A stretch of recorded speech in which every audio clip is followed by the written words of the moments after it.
নমস্কার বন্ধুরা, লক্ষ্মী কুটিরের রান্নাঘরের পক্ষ থেকে সবাইকে অনেক অনেক স্বাগত।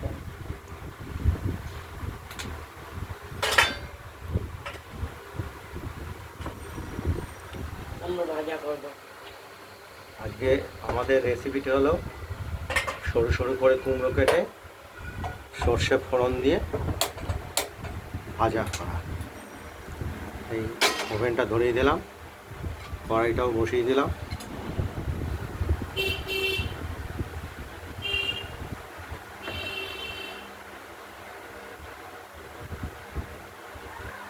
তেলটাও দিয়ে দিলাম। তেলটাও দিয়ে দেওয়া হলো।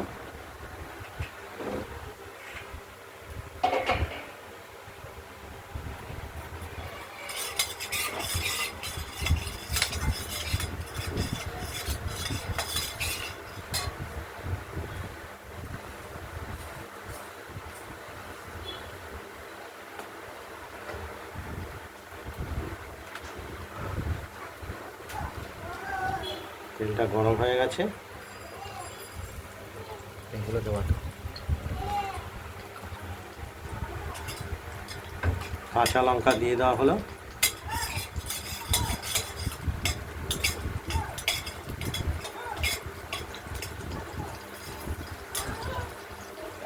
সর্ষেও দিয়ে দেওয়া হলো। সর্ষে কাঁচা লঙ্কা ফোড়ন দিয়ে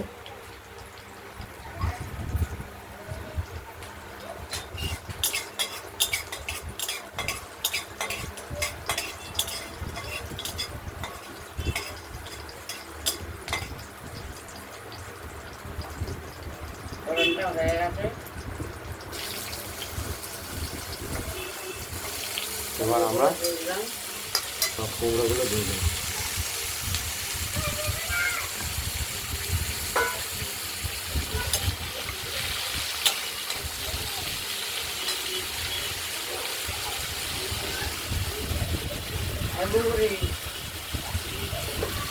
কুমড়োগুলো দিয়ে দিলাম।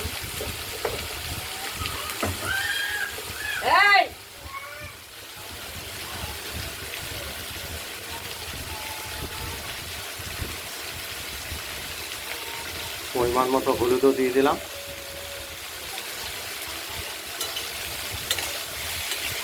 বাচ্চারা তো মারামারি করবেই।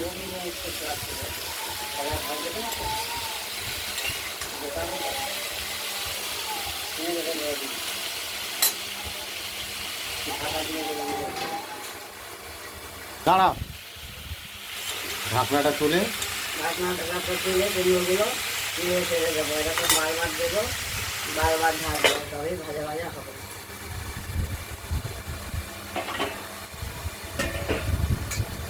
দেখতে থাকুন। বলো। আর না তুলে আবার নেড়ে দিচ্ছি।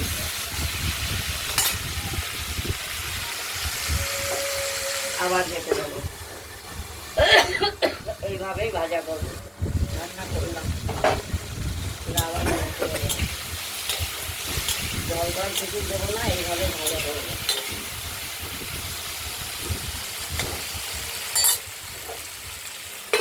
আবার ঢাকা দিয়ে দেওয়া হলো। বাবা,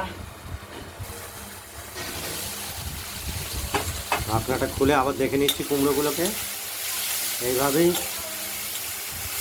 বারে বারে ঢাকনা দিয়ে আবার নাড়াচাড়া দিতে হবে।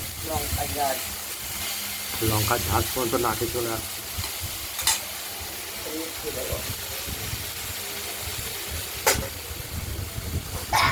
বাবা,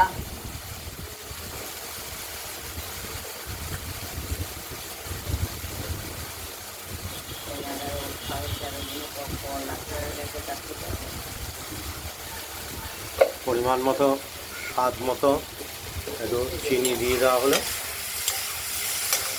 হয়নি, হবে এরকম খুলবো আর নামবো, আবার দেখে নেবো।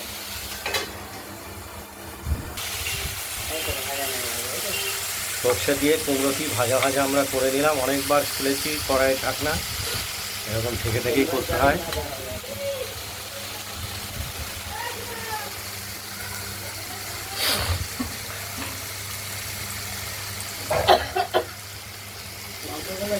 ঝাল নেই বলে কাশি এসে যায়।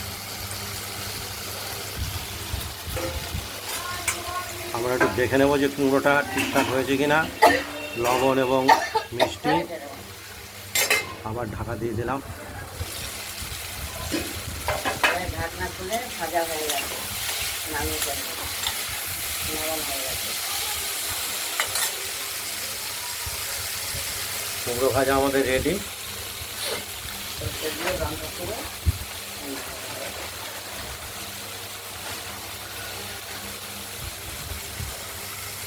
নিয়ে ফেললাম, এবার নামিয়ে ফেলবো।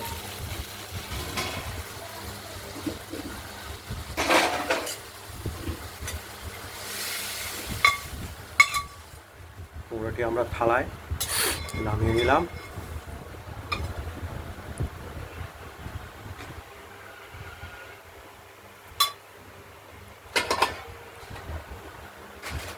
এই ভিডিওটা যদি ভালো লাগে শেয়ার করবেন, কমেন্ট করবেন, আর রান্নাবান্নাটা যদি ভালো হয় সাবস্ক্রাইব করবেন।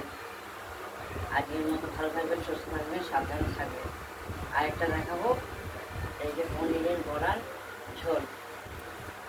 এটা পরের ভিডিওতে আমরা দেখাচ্ছি পনিরের বড়া আলু দিয়ে ঝোল হবে।